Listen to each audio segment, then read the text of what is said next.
आपके एक से एक शब्द की वैल्यू समझता। आप कहो मैं बैठ जाऊंगा सर। नहीं बोलिए, आपको बोलने के लिए देश की जनता ने भेजा है। धन्यवाद धन्यवाद अध्यक्ष। नए सदस्य हैं, लेकिन उन्होंने बहुत अच्छा विधेयक पर बोला है। पड़ोस वाले भी समझ लो, अच्छा है। नहीं, ये तो पुराने, यहाँ पे आप जैसे लोगों के अनुभव का लाभ मिलता है इनको। पर श्री चंद्रशेखर जी, धन्यवाद। घड़ी का और समय का ध्यान रखो। 6:30 बजे मंत्री जी का मैं जवाब आना है। आपके एक से एक शब्द की वैल्यू समझता। आप कहो मैं बैठ जाऊंगा सर। नहीं बोलिए, आपको बोलने के लिए देश की जनता ने भेजा है। धन्यवाद धन्यवाद अध्यक्ष।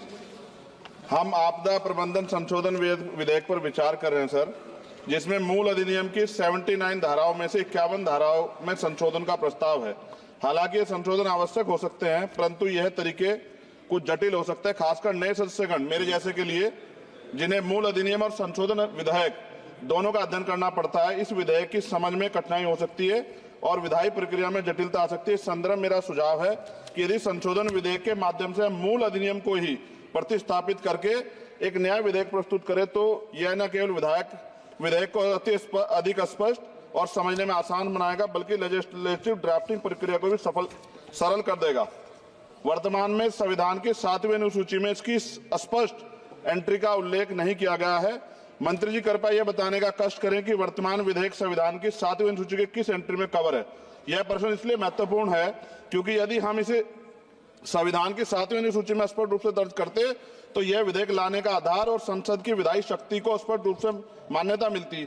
इसके बिना यह विधेयक संविधान के तहत अपनी पूरी वैधता का दावा नहीं कर सकता, जिससे इसे लागू करने में होने में अस्पष्टता उत्पन्न हो सकती है। इसलिए मेरा सुझाव है भविष्य में इस प्रकार के विधेयक लाते समय संविधान की 7वीं अनुसूची में आपदा प्रबंधन के लिए एक स्पष्ट प्रविष्टि जोड़ी जाए, ताकि संसद की विधायी शक्तियां स्पष्ट रूप से विधेयक और औचित्य की तरफ पूरा करें।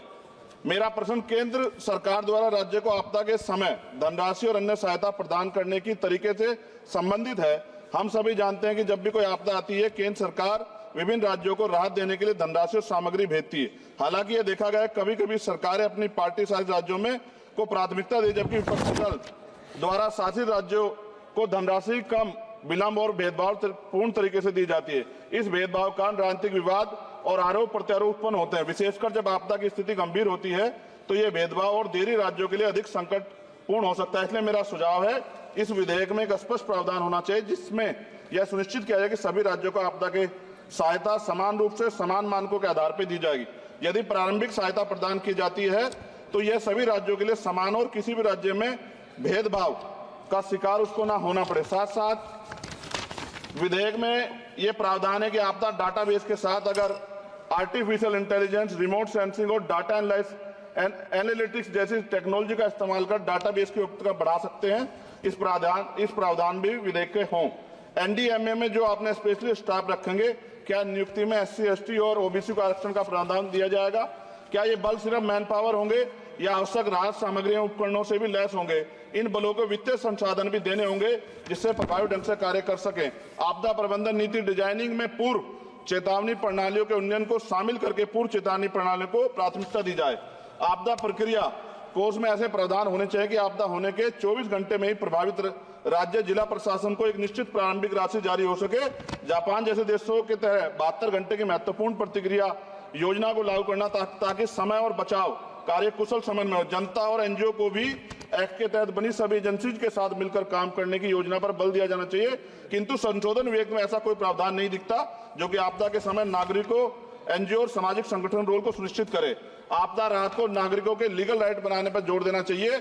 और अध्यक्ष जी, सबसे महत्वपूर्ण ये है, आपदाओं में अपने परिजनों और संपत्ति को खोने वाले व्यक्तियों के मानसिक स्वास्थ्य को सहायता प्रदान करने के लिए मनोवैज्ञानिक पुनर्वास कार्यक्रम को आपदा प्रबंधन नीतियों में एकीकृत करने की आवश्यकता है।